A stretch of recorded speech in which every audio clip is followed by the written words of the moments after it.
hadis Nabi sallallahu alaihi wasallam, usikum bitaqwallah. Aku wasiatkan kalian agar senantiasa bertakwa kepada Allah Subhanahu wa taala. Hadis ini diriwayatkan oleh seorang sahabat namanya Irbad ibn Sariyah radhiyallahu anhu. Jadi satu hari Nabi sallallahu alaihi wasallam berkumpul bersama para sahabatnya, kemudian memberikan wasiat yang sangat-sangat mencekam, menakutkan, dan berasa terhadap hati-hati para sahabat Nabi sallallahu alaihi wasallam yang mendengarkannya.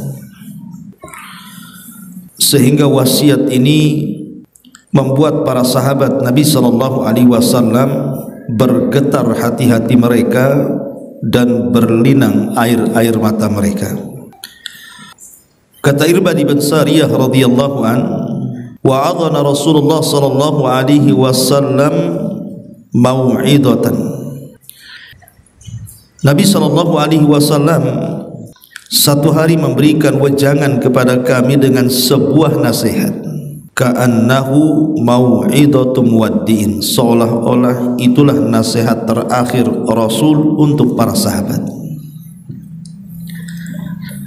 Wajilat minhal qulub wa dharifat minhal uyun, sampai hati-hati kami, kata para sahabat, bergetar dan air mata kami pun tak sadar bercucuran dari wajah-wajah kami. Maka para sahabat Nabi sallallahu alaihi wasallam kemudian mengatakan, fa'ausina ya Rasulullah, berikan wasiat kepada kami wahai Rasul. Maka Nabi sallallahu alaihi wasallam mengatakan, usikum bitaqwallah was-sam'i wat-ta'ati wa in ta'ammara 'alaikum 'abdun habasyiyyun fa innahu man ya'ish minkum fasayara ikhtilafan katsira fa'alaikum bisunnati wa sunnatil khulafa'ir rasyidin al-mahdiyyin tamassaku biha wa 'addu 'alaiha bin nawajid wa iyyakum wa muhdatsatil umur fa inna kulla muhdatsatin bid'atun wa kulla bid'atin dhalalatun wa kulla dhalalatin finnari. Kemudian Nabi sallallahu alaihi wasallam ketika para sahabat minta untuk diberikan wejangan atau nasihat ataupun wasiat, maka Nabi sallallahu alaihi wasallam mengatakan, aku wasiatkan kepada kalian agar bertakwa kepada Allah Subhanahu wa taala, agar patuh dan taat kepada para pemimpin kalian, sekalipun yang memerintahkan kalian adalah seorang budak Habasyi, budak yang berkulit hitam. Sebab barang siapa yang hidup lama sepeninggalku, maka dia akan menyaksikan perselisihan dan perbalahan yang begitu banyak. Karena itu berpegang teguhlah kalian kepada sunnahku dan sunnah khulafa ar-rasyidin, yang mereka mendapatkan petunjuk, maka peganglah ia dan gigitlah dengan gigi geraham-geraham kalian.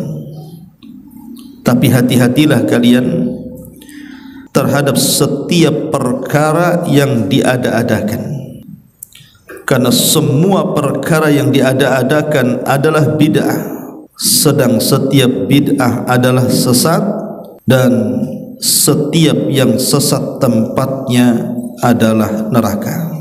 Hadis ini dikeluarkan Imam An-Nasai, At-Tirmidzi, dan ia berkata hadis hasan sahih. Ma'asyiral muslimat yang dimuliakan Allah Subhanahu wa taala,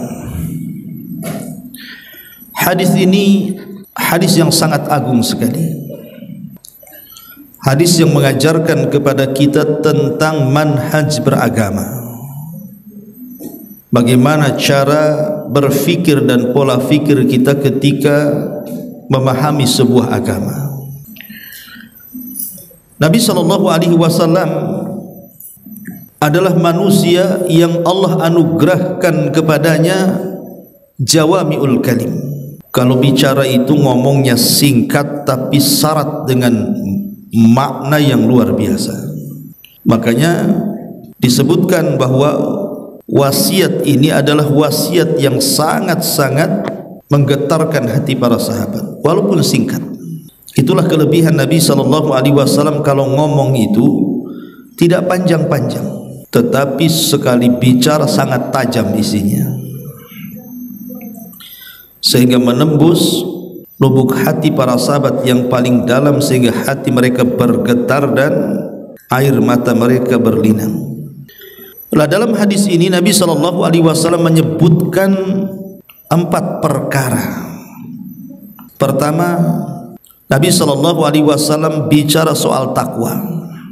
Artinya Rasul SAW mewasiatkan kepada para sahabat dan kita juga sebagai umatnya agar senantiasa memupuk ketakwaan kita kepada Allah Subhanahu wa taala. Kemudian yang kedua, hadis ini juga mengajarkan kepada kita agar kita senantiasa as-sam' wa ta'ah, agar senantiasa mendengar dan taat kepada pemerintah walaupun pemerintah itu zalim kepada rakyatnya. Kemudian yang ketiga, hadis ini bicara tentang tamasuk dengan sunnah, berpegang dengan sunnah Nabi SAW, dan kita disuruh untuk memegang sunnah itu dengan gerham-gerhamnya, dengan gerham-gerham kita, menunjukkan bahwa jangan sampai lepas sunnah itu pada badan kita.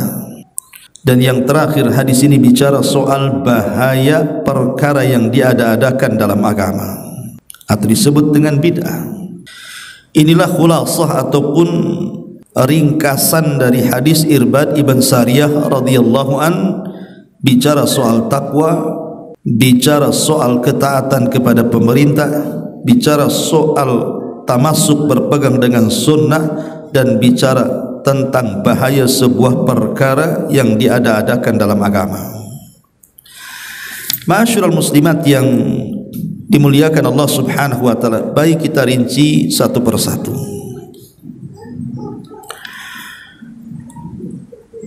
Sebelum kita rinci 4 perkara tersebut, kita akan ambil dulu faedah hadis ini. Pertama,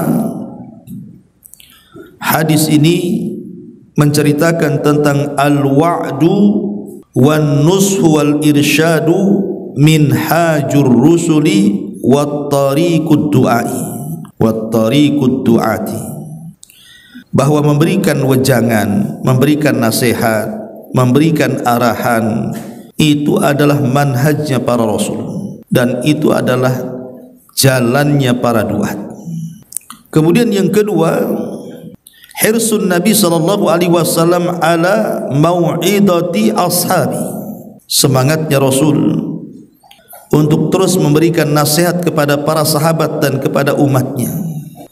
Kemudian yang ketiga, Ali radhiyallahu an berkata, haqqun 'alal imam an yahkuma bil adli wa yu'addil amanata, fa idza fa'ala dzalika wajaba 'alal muslim an yuti'uhu wa alla ya'mura bi maksiatillah, fa in umira bi maksiatillah fala sam'a wala ta'ah.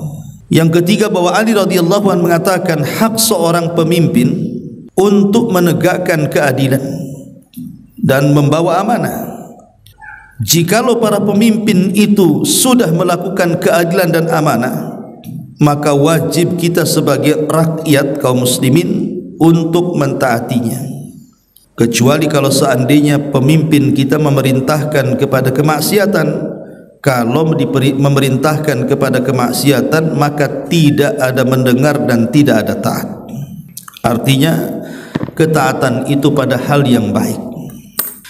Kemudian yang kelima, zuhuru ayati min ayati Rasul, telah tampak tanda-tanda kebesaran Allah Subhanahu wa taala dari mukjizat yang Allah anugerahkan kepada Rasul tentang akan adanya perpecahan.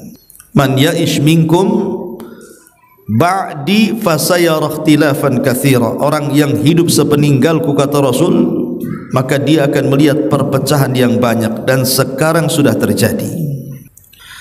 Kemudian yang kelima, luzumut tamassuk bi sunnati Nabi sallallahu alaihi wasallam la siyama indal ikhtilafi wat tafarruq.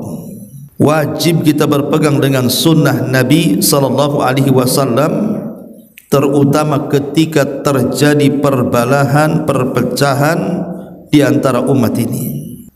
Kemudian yang keenam, tahdziru min muhdatsatil umur.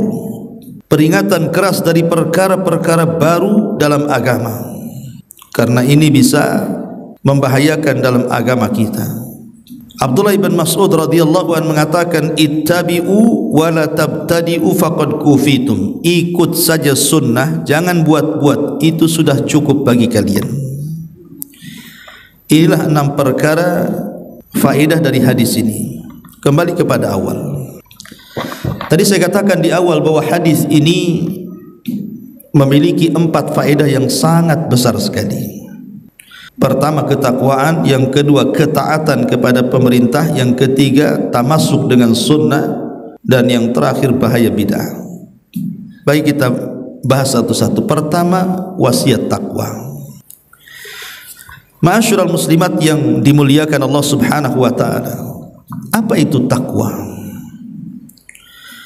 Umar bin Khattab radhiyallahu anhu pernah bertanya kepada seorang yang bernama Ka'ab al-Akhbar. Ka'ab al-Akhbar ini dulunya Nasrani, kemudian masuk Islam di zaman Amirul Mukminin radhiyallahu anhu. Jadi Umar mengatakan kepada Ka'ab al-Akhbar ini tentang apa itu makna takwa. Maka Ka'ab pun mengatakan, apakah anda pernah melewati jalan yang penuh duri wahai Amirul Mukminin?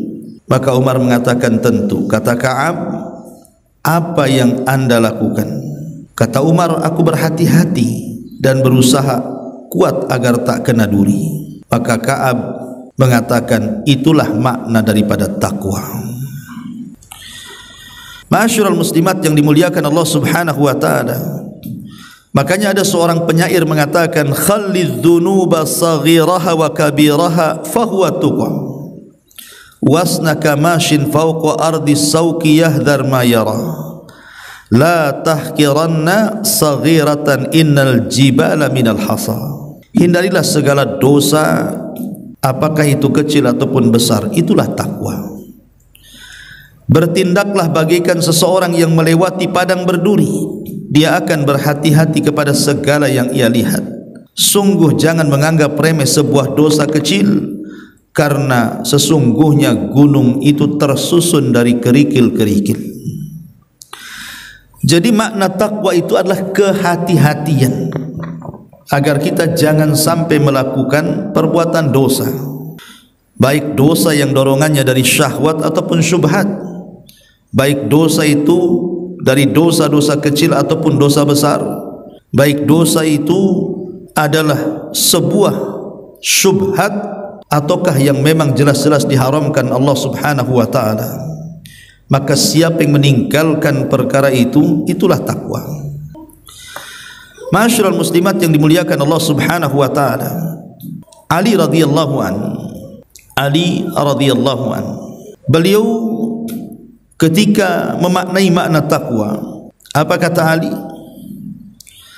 Takwa adalah al-khawfu minal jalil wal amalu bitanzil wal qana'atu bil qalil wal isti'dad li yaumir rahil. Jadi takwa adalah seseorang takut kepada al-jalil, Allah subhanahu wa ta'ala. Jadi orang kalau menanamkan perasaan takut kepada Allah azza wa jal, itulah alamat takwa dia. Kemudian wal amalu bitanzil, dia pun berusaha mengamalkan apapun yang diturunkan Allah dari Al-Quran dan Sunnah. Kemudian yang ketiga, wal qana'atu bil qalil, merasa cukup dengan yang sedikit. Dan yang terakhir, wal isti'dad li yaumir rahil, persiapan untuk hari setelah kematian. Itulah takwa kata Ali. Jadi takwa itu takut kepada Allah, mengamalkan wahyu, qanaah dengan yang sedikit, dan persiapan untuk kematian. Kemudian Talaq ibn Habib mengatakan, takwa adalah amalun bi ta'atillah ala nuri minallah raja'a thawabillah wa tarku ma'siyatillahi ala nuri minallah takhafu adzaballah. Jadi takwa adalah seseorang beramal dalam rangka mentaati Allah karena bimbingan langsung dari Allah, mengharap pahala dari Allah, atau meninggalkan maksiat kepada Allah atas bimbingan dari Allah karena takut azab Allah. Itulah takwa. Jadi inti daripada uraian-uraian para ulama ini tentang definisi takwa mengerucut kepada sebuah kata-kata yang sering kita dengar. Takwa secara global adalah melaksanakan perintah dan menjauhi larangan Allah Subhanahu wa taala atas bimbingan dari Allah Subhanahu wa taala. Itulah takwa. Ma'asyiral muslimat yang dimuliakan Allah Subhanahu wa taala, saking pentingnya wasiat takwa ini, Bu. Sampai kalau kita melihat bagaimana dahulu para ulama salaf, mereka senantiasa memberikan wasiat takwa ini sesama mereka. Karena kita tahu bahwa wasiat takwa ini adalah wasiat para nabi, bukan hanya Nabi kita Muhammad sallallahu alaihi wasallam, tetapi wasiat seluruh para nabi. Seluruh para nabi itu berwasiat dengan wasiat ketakwaan, termasuk Nabi sallallahu alaihi wasallam. Bahkan kemudian Nabi sallallahu alaihi wasallam apabila mengutus sebuah pasukan, ya Rasul itu kalau mengutus sebuah pasukan dalam bentuk sariyah. Sariyah itu pasukan yang tidak dipimpin Nabi. Maka Nabi sallallahu alaihi wasallam sebelum melepaskan pasukan itu akan mengatakan, usikum bitaqwallah, aku wasiatkan kalian dengan takwa, karena kemenangan itu ada di takwa kepada Allah Subhanahu wa taala. Kemudian juga Abu Bakar Siddiq radhiyallahu anhu apabila berkhutbah, khutbah apa saja, maka Abu Bakar senantiasa memulai dengan khutbahnya, usikum bitaqwallah, aku wasiatkan kalian bertakwa kepada Allah. Bahkan Umar radhiyallahu an pernah mengirim surat kepada putranya Abdullah ibn Umar radhiyallahu an, dan selalunya di permulaan surat itu Umar senantiasa menuliskan, fa inni usika bitaqwallah, fa innahu manittaqahu waqahu, aku wasiatkan engkau untuk bertakwa kepada Allah, karena sesiapa yang bertakwa dia akan selamat. Bahkan Ali radhiyallahu an juga sama. Apabila mengutus utusan perang, maka sebelum melepaskan pasukan, Ali senantiasa mengatakan, usikum bitaqwallah, bertakwa kalian kepada Allah Azza wa Jalla. Termasuk Umar bin Abdul Aziz pernah menulis surat kepada seseorang, dan sebelum dia menulis isi daripada surat itu, beliau memulakan dengan kalimat usika bitaqwallah, aku berwasiat kepada kalian agar bertakwa kepada Allah Subhanahu wa taala. Jadi semua para sahabat, para ulama salaf itu, mereka senantiasa berwasiat dengan takwa, karena memang takwa ini banyak sekali faedahnya. Di antaranya, dengan takwa itu Allah bukakan pengetahuan kita. In tattaqullaha yaj'al lakum furqana. Dalam surah Al-Anfal 29, jika kalian bertakwa kepada Allah, Allah jadikan kalian furqan, bisa membedakan mana hak mana batil. Kemudian juga di antara buah takwa adalah kesulitan-kesulitan yang kita hadapi Allah mudahkan, Allah carikan jalan keluarnya. Sebagaimana Allah mengatakan dalam surah Al-Lail ayat 5 sampai 7, fa amma man a'ta wattaqa wa saddaqa bil husna fasanuyassiruhu lil yusra. Barang siapa yang memberi dan bertakwa kemudian membenarkan sorga, maka Allah akan mudahkan jalannya untuk dia. Dan Allah mengatakan dalam surah At-Talaq ayat 4, wa man yattaqillah yaj'al lahu min amrihi yusra. Barang siapa yang bertakwa kepada Allah, Allah jadikan perkaranya semua menjadi mudah. Bahkan takwa itu bisa menghilangkan keburukan, bisa menggugurkan dosa, Wa man yattaqillaha yukaffir anhu sayyi'atihi. Dalam surah At-Talaq ayat 5, barang siapa yang bertakwa kepada Allah, Allah akan gugurkan dosa-dosanya. Bahkan di antara buah takwa juga adalah orang akan diselamatkan dari fitnah. Wa man yattaqillaha yaj'al lahu makhraja. Barang siapa yang bertakwa kepada Allah, Allah akan jadikan setiap fitnah yang dihadapinya jalan keluar. Bahkan wa yarzuqu min haitsu la yahtasib. Allah akan berikan rizki dari arah yang tidak disangka-sangka. Bahkan takwa juga akan mengangkat derajat kita kelak di sorga. Dalam Al-Baqarah 212, walladzina taqau fawqahum yaumal qiyamah, dan orang-orang yang bertakwa di atas mereka pada hari kiamat. Dan lebih daripada itu, takwa adalah mengantarkan kepada sorga. Innalil muttaqina mafaza hadaika wa a'naba wa kawaiba atraba. Sesungguhnya orang-orang yang bertakwa itu mafaza akan mendapatkan keberuntungan. Bagi dia kebun-kebun, buah-buahan, dan begitu seterusnya. Intinya bahwa wasiat takwa ini adalah wasiat para nabi dan rasul, wasiat para sahabat dan juga para ulama setelahnya. Kemudian yang kedua, hadis ini menjelaskan kepada kita tentang pentingnya kita melaksanakan ketaatan kepada para pemimpin kita. Ini Bu ya. Ketaatan seseorang itu ada 6 macam. Pertama, ketaatan kita kepada Allah Subhanahu wa taala.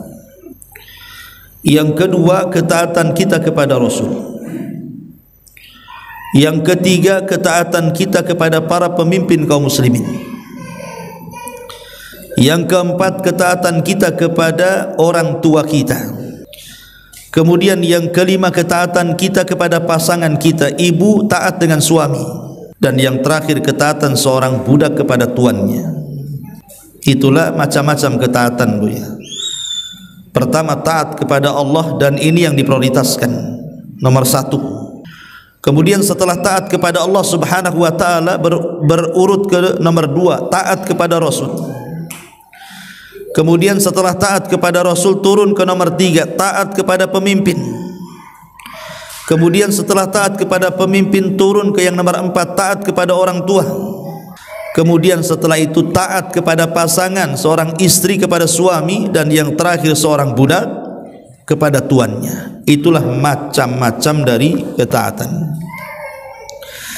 Ma'asyiral muslimat yang dimuliakan Allah Subhanahu wa taala. Kenapa kemudian Nabi SAW dengan tegas mengatakan was-sam'i wat-ta'ah wa in ta'ammara alaikum abdun habasyi. Hendaklah mendengar, hendaklah taat kepada penguasa kalian, wa in ta'ammar. Kalimat ta'ammar ini Bu, itu artinya bukan kepemimpinan karena ikhtiar, karena keinginan, tetapi maksudnya ta'ammar itu lebih kepada ghalabah. Ghalabah itu artinya seandainya terjadi kudeta. Jadi pemerintah yang lama digulingkan. Umpamanya yang memerintahkan itu orang-orang merdeka. Kemudian datang kudeta dari para budak, sehingga budak-budak itu bisa menggulingkan pemerintahan yang sah dari orang-orang merdeka. Sekalipun kemudian nanti yang berkuasa para budak, maka kita wajib taat kepada mereka. Itu makna was-sam'i wat-ta'ah wa in ta'ammara alaikum abdun habasyi. Walaupun yang memerintahkan kalian itu seorang budak Habasyah. Kenapa demikian Bu? Kenapa Nabi SAW sampai keras meminta kepada umatnya untuk taat dengan penguasa, walaupun penguasa mengambil hak kita dan kita tidak bisa mengambil hak mereka? Walaupun penguasa itu zalim kepada kita, wa in dharaba dhahruk wa akhadha maluk, walaupun dia memukul pundakmu dan mengambil hartamu, tetap taat kata Rasul. Walaupun engkau mengingkari mereka karena kejahatan mereka, tetap taat. Kenapa Rasul sampai keras seperti itu ya di semua hadis-hadis tentang ketaatan kepada penguasa itu? Ibu, Tujuan syariat disyariatkan itu untuk apa? Untuk 5 perkara. Kenapa kita harus beragama? Karena ada 5 perkara yang harus kita jaga. Pertama, keyakinan dalam agama. Yang kedua, jiwa. Yang ketiga, harta. Yang keempat, keturunan. Dan yang kelima, kehormatan. Itulah sebabnya agama itu diturunkan kepada kita untuk 5 perkara. Menjaga keyakinan supaya tidak sesat, menjaga jiwa supaya tidak mudah membunuh, menjaga harta supaya tidak dirampas, menjaga keturunan supaya ada pernikahan dan jauh dari perzinahan, dan supaya menjaga kehormatan agar tidak mudah orang itu mencaci, memaki, menggibah dan begitu seterusnya. Yang ingin saya katakan bahwa ketaatan kepada pemerintah juga sama. Ketaatan kepada pemerintah kita itu supaya 5 perkara ini terjaga, Bu. Sebab kalau seandainya terjadi pemberontakan, chaos, akhirnya kemudian runtuhlah penguasa lama, kemudian terjadi kerusuhan di mana-mana gara-gara tumbangnya penguasa itu, maka bisa saja akhirnya kelompok-kelompok sesat memainkan kesesatannya, rusaklah agama orang. Kemudian orang-orang mulai saling membunuh karena tidak ada hukum tegak di negara itu, lagi kacau. Akhirnya hilanglah jiwa orang. Kemudian terjadi penjarahan di mana-mana, akhirnya harta terampas dengan cara zalim oleh orang lain. Kemudian juga keturunan, akhirnya terjadi pemerkosaan di mana-mana. Kemudian saling hujat sana sini, akhirnya kehormatan pun hilang. Itulah kemudian kenapa Islam itu melarang melakukan pemberontakan, karena menghilangkan tujuan kita beragama. 5 perkara yang harus kita jaga ini. Imam Ahmad ibn Hanbal rahimahullahu ta'ala, Imam Ahmad ibn Hanbal rahimahullahu ta'ala sedang dipenjara di zaman Khalifah Mu'tasim. Datang muridnya membawa pena dan juga buku, kemudian mengatakan, ya Imam, murid-muridmu di luar sana sudah menggenggam pena dan juga buku-buku mereka agar engkau mengeluarkan fatwa seperti yang diinginkan orang-orang Mu'tazilah, dan engkau akan keluar dari penjara dengan mengatakan Al-Quran makhluk. Tapi Imam Ahmad tidak mau dan marah kepada muridnya, apakah aku akan menyesatkan mereka? Oh, tidak bisa. Aku katakan Al-Quran kalamullah. Dan dia mengatakan, wa man qala lafdzul Qur'ani makhluk fahuwa jahmi. Siapa yang mengatakan lafaz Quran makhluk, dia pemahamannya Jahmiyah, kata Imam Ahmad. Akhirnya muridnya mengatakan, ya sudah, kalau engkau tidak mau seperti itu, bagaimana kalau kita berontak saja? Kita gulingkan aja penguasa. Kita ini kuat, murid-muridmu di mana-mana. Kata Imam Ahmad, oh jangan, ad-dima ud-dima, ingat darah, ingat darah, ingat darah, ingat darah. Kalau sudah penggulingan itu pasti ada pembunuhan. Ingat darah. Ya. Bagaimana Imam Ahmad, walaupun dia dizalimi sezalim-zalimnya oleh penguasa di zaman itu, tapi dia tidak mengarahkan untuk melakukan pemberontakan.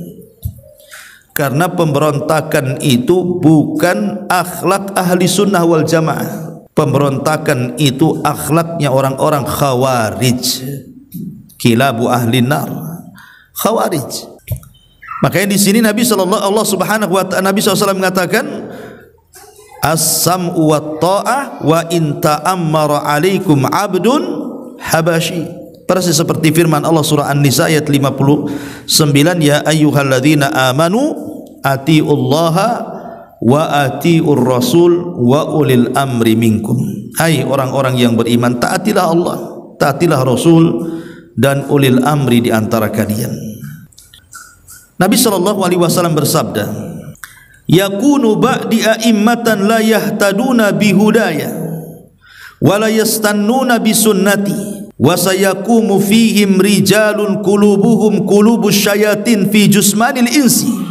Nanti kata Rasul, setelah aku akan ada para pemimpin yang tidak dapat mengambil petunjukku dan tidak pula melaksanakan sunnahku.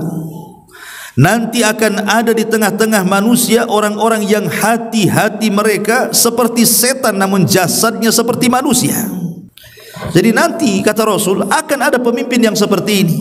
Jasadnya jasad manusia, hatinya seperti setan. Karena jauh dari petunjuk Nabi SAW. Kemudian kata Nabi SAW, kata Hudzaifah ibn Yaman, "Qultu kaifa asna ya Rasulullah?" Rasul, kata Hudzaifah, apa yang harus aku lakukan jika aku menemui zaman seperti itu, yang pemimpin-pemimpinnya kayak setan itu, gimana tuh? Ya, macam mana kalau seandainya aku dapati zaman seperti itu? Maka Nabi SAW mengatakan, tasma'u wa tuti'u lil amiri wa in duriba dhahruk wa ukhidha maluk fasma' wa atih. Dengarkanlah dan taatlah kepada pemimpinmu walaupun mereka menyiksa punggungmu dan mengambil hartamu, tetap mendengar dan tetap taat. Lihat saking kerasnya Rasul. Ya tadi karena dikhawatirkan, Bu, kalau kita tidak taat kepada mereka, dikhawatirkan akhirnya tersebar kesesatan, tersebar pembunuhan, tersebar perampokan, tersebar perzinahan, perkosaan dan yang semacamnya. Akhirnya saling menghujat ke sana kemari. Tapi tentu Nabi SAW pun memberikan koridor kapan taat dan kapan tidak taat itu. Kata Nabi SAW, la ta'ata fi maksiatil khaliq, innama ta'atu fil ma'ruf. Tidak ada ketaatan kalau melaksanakan maksiat atau perintahnya maksiat, tapi kalau perintahnya kebaikan maka harus ditaati. Bolehnya memberontak itu cuma satu dalam hadis itu, Bu. Boleh kita memberontak pemerintah, boleh, tapi kondisinya satu, ketika pemerintah itu kafir dan jelas kekafirannya. Itu pun kalau kita ada kekuatan yang bisa menggulingkannya. Tapi kalau tidak ada kekuatan pun tidak boleh. Jadi hanya dalam satu kondisi saja orang itu memberontak, kalau pemimpin kita ini dia melakukan kekafiran dan dia telah keluar dari Islam dengan bukti-bukti yang nyata, atau memang dia orang kafir, itu pun dengan kekuatan yang lebih daripada kekuatan dia. Kalau mereka kuat kita lemah, jangan bunuh diri namanya. Ma'asyiral muslimat yang dimuliakan Allah Subhanahu wa taala, ini poin yang kedua. Yang ketiga, tamassuk dengan sunnah. Kita disuruh untuk tamassuk, memegang sunnah Nabi SAW. Apalagi sekarang di zaman fitnah ini, maka berpegang dengan sunnah itu sangat penting sekali. Apalagi dengan sunnah-sunnah yang mulai ditinggalkan satu persatu, ketika kita mengamalkannya orang aneh, padahal itu sunnah sejak zaman Nabi. Itulah Islam, di awalnya asing dan akan kembali asing. Dan faedah tamasuk dengan sunnah ini banyak. Pertama, al-wusul ila darajatil mahabbah. Kita akan mencapai derajat al-mahabbah, kecintaan, mendapatkan kecintaan Allah dan Rasulnya. Karena mengamalkan sesuatu dalam agama ini bukan yang apa yang kita cintai, tetapi apa yang dicintai Allah dan Rasulnya. Kemudian yang kedua, berpegang dengan sunnah ini, Bu, maka kita akan terjaga daripada lawannya. Apa lawan sunnah? Bid'ah. Kita terjaga dari perbuatan yang dicela dalam agama.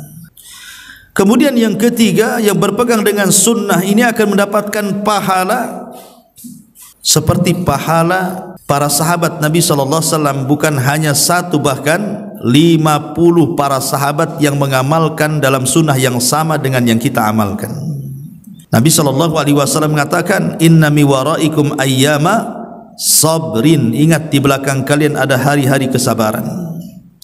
Lil mutamassikina minkum, orang yang berpegang teguh di antara kalian dengan sunnah Nabi SAW, seperti pahala 50 para sahabat yang mengamalkan sunnah persis dengan apa yang kalian amalkan.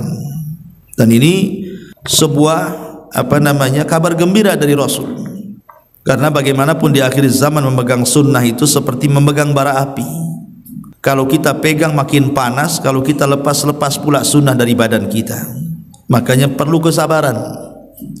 Mendakwahkan sunnah di akhir zaman ini perlu kesabaran, karena terlampau banyak sempalan-sempalan ahli sunnah dari kalangan Khawarij, Mu'tazilah, Nawasib, Syiah dan yang semacamnya yang berusaha untuk memadamkan api sunnah. Ma'asyiral muslimat yang dimuliakan Allah Subhanahu wa taala, kalau kita bicara tentang tamasuk dengan sunnah, tentu manusia yang paling tamasuk dengan sunnah Nabi sallallahu alaihi wasallam mereka adalah para sahabat Nabi. Kita bisa lihat asar-asar dari mereka luar biasa. Para sahabat itu kalau di depannya ada sunnah Rasul, maka mereka mengatakan sami'na wa ata'na, pasti mendengar, pasti taat. Saya contohkan beberapa kisah. Di zaman Nabi sallallahu alaihi wasallam, ketika terjadi kelaparan di mana-mana, akhirnya sebagian para sahabat menyembelih keledai-keledai peliharaan mereka. Setelah kemudian disembelih, dikuliti, kemudian direbus dan hampir dimakan, tiba-tiba datang larangan, tidak boleh memakan daging keledai peliharaan. Maka semua para sahabat tidak ada yang berani menyentuhnya, padahal mereka sedang lapar di atas kelaparan. Padahal kalau seandainya mereka makan pun itu darurat kan Bu, sesuatu yang darurat itu kan dibolehkan. Ad-daruratu tubihul mahdhurat. Perkara-perkara yang darurat itu kan membolehkan yang diharamkan Bu. Tapi para sahabat tak mau. Sedarurat apapun mereka tidak mau menyentuh daging keledai peliharaan yang sudah dimasak itu. Kenapa? Demi melaksanakan perintah dan menjauhi larangan. Begitu para sahabat. Ketika turun ayat hijab, semua para wanita pulang ke rumah mereka. Sampai bahasanya taplak meja pun digunakan untuk hijab, supaya mereka tertutup auratnya. Ketika turun tentang pengharaman khamar, semua para sahabat menumpahkan khamar di depan-depan rumah mereka sampai gang-gang kota Madinah banjir dengan khamar. Itu tanda sami'na wa ata'nanya para sahabat. Ma'asyiral muslimat yang dimuliakan Allah Subhanahu wa taala. Jadi mereka manusia yang paling mentaati Allah dan Rasulnya. Makanya kenapa sunnah para khulafa'ur rasyidin itu juga menjadi pegangan bagi kita. Alaikum bisunnati wa sunnatil khulafa'ir rasyidin al-mahdiyyin addu 'alaiha bin nawajid wa iyyakum wa muhdatsatil umur. Berpegang teguhlah kalian dengan sunnahku dan sunnah para khulafa'ar rasyidin. Siapa khulafa'ur rasyidin itu Bu? Abu Bakar, Umar, Utsman, Ali, Hasan ibnu Ali. 5 khulafa'ur rasyidin itu 5. Abu Bakar, Umar, Utsman, Ali dan Hasan putra Ali. Karena Rasul mengatakan khulafa'ur rasyidin itu hanya berlangsung 30 tahun saja. Dimulai Abu Bakar dan diakhiri dengan Hasan putra Ali. Genap menjadi 30 tahun. Tetapi bukan berarti sunnahnya para khulafa'ur rasyidin seperti Al-Quran atau seperti sunnah Nabi. Tentu yang paling tinggi adalah Al-Quran. Kalau tidak ada Quran, sunnah Nabi. Kalau tidak ada sunnah Nabi, barulah kemudian sunnah para khulafa'ur rasyidin, sunnah para sahabat, atau disebut dengan ijma' para ulama. Makanya kita lihat ada beberapa amalan-amalan di masyarakat itu yang tidak dianjurkan atau tidak diperintahkan Quran, tidak diperintahkan Rasul, tetapi para sahabat mengamalkannya. Contoh umpamanya mushaf yang ada di tangan kita, itu kan amalan para khulafa'ur rasyidin kan. Dulu kan Quran tidak dibukukan, akhirnya dibukukan. Ataupun azan 2 kali ketika sholat Jumat, kias kepada azan waktu fajar, dan itu terjadi di zaman Utsman, ya kan. Makanya sekarang lihat masjid-masjid itu ada yang azannya sekali, ada yang azannya 2 kali. Di zaman Rasul azan 1 kali, di zaman Abu Bakar azan 1 kali, di zaman Umar azan 1 kali, di zaman Utsman azan 2 kali. Maksudnya azan Jumat. Karena semakin luas sehingga orang-orang pasar tak dengar azan, maka dibuatlah azan pertama dan azan kedua. Kias dengan azan subuh. Ada azan pertama, ada azan kedua. Itu kan amalan para sahabat, ya. Ma'asyiral muslimat yang dimuliakan Allah Subhanahu wa taala. Tapi yang jelas bahwa dalil kita adalah Al-Quran dan Sunnah. Tetapi perkataan mereka para khulafa'ur rasyidin tentu lebih didahulukan dibandingkan perkataan yang lainnya. Kata Rasul, iktadu billadaini min ba'di Abu Bakrin wa Umar. Ikutilah 2 manusia sepeninggalku, dialah Abu Bakar dan juga Umar alias khulafa ar-rasyidin. Maka ini poin yang ke-3, berpegang teguh dengan sunnah. Dan yang terakhir, kita diperingatkan Rasul agar hati-hati dari perkara-perkara baru dalam agama. Karena perkara-perkara baru dalam agama ini disebut bid'ah, dan setiap bid'ah itu sesat. Ya. Karena begini Bu, Islam ini syariat yang sudah sempurna, bahkan paripurna, tidak berhajat kepada tambahan dan pengurangan. Tidak ada agama yang paling komplit dalam ajarannya melebihi agama Islam. Agama di luar daripada Islam itu ajarannya tidak selengkap Islam. Bahkan seorang Yahudi di zaman Rasul, di zaman para sahabat, pernah bertanya kepada Salman Al-Farisi dan mengatakan, "Ya Salman, hal sahibukum," maksudnya Muhammad sallallahu alaihi wasallam, apakah temanmu, maksudnya Rasul, "yu'allimukum kulla syai'in hatta al-khira'ah," mengajarkan segala sesuatu sampai kepada urusan jamban? Kata Salman, "Ajal yu'allimuna nabiyyuna kulla syai'in hatta al-khira'ah." Ya, nabi kami telah mengajarkan sesuatu, segala sesuatunya sampai kepada urusan jamban. Artinya setiap yang mendekatkan diri ke sorga sudah dijelaskan dan sudah sempurna. Sesuatu yang menjauhkan kita dari neraka sudah dijelaskan dan sudah sempurna, sehingga tidak perlu ada lagi penambahan, apalagi ada pengurangan. Karena agama ini Islam, ini agama sempurna. Lah bid'ah ini menyangka bahwa Islam itu belum sempurna, maka perlu ditambah. Sesuatu yang sempurna kalau ditambah makin tidak sempurna. Makanya kenapa dengan tegas Abdullah ibn Mas'ud mengatakan, "Ittabi'u wa la tattabi'u faqad kufitum." Ikut saja, jangan buat-buat, itu sudah cukup. Yang ada saja kita tidak bisa mengamalkan, Bu. Yang ada loh. Coba Ibu amalkan. Semua sholat sunnah, semua puasa sunnah, semua sedekah sunnah, Ibu bisa lakukan? Nggak akan bisa Ibu lakukan itu. Coba dari pagi sampai pagi lagi, semua sholat sunnah Ibu lakukan, semua zikir sunnah Ibu lakukan, semua doa sunnah Ibu lakukan, semua aktivitas sunnah Ibu lakukan, nggak akan sanggup. Sampai kapan kita sanggup melakukan itu? Yang ada saja repot kita melakukannya, kok buat-buat yang tidak ada pula. Makanya Abdullah ibn Mas'ud mengatakan, ikuti saja yang ada, jangan buat-buat, itu sudah cukup. Ya. Masyarul muslimat yang dimuliakan Allah Subhanahu wa taala, karena amalan-amalan yang diada-adakan itu walaupun menghabiskan waktu, menghabiskan biaya, menghabiskan tenaga, maka sia-sia seperti hadis Aisyah radhiyallahu anha, "Man amila amalan wa fi riwayatin man ahdatsa fi amrina hadza ma laysa minhu fahuwa raddun." Barang siapa yang mengamalkan sebuah amalan, atau barang siapa yang menciptakan sebuah amalan yang tidak kami contohkan, maka amalan itu tertolak atau ditolak di hadapan Allah Subhanahu wa taala. Inilah 3-4 poin dari hadis Irbad ibn Sariyah radhiyallahu anhu.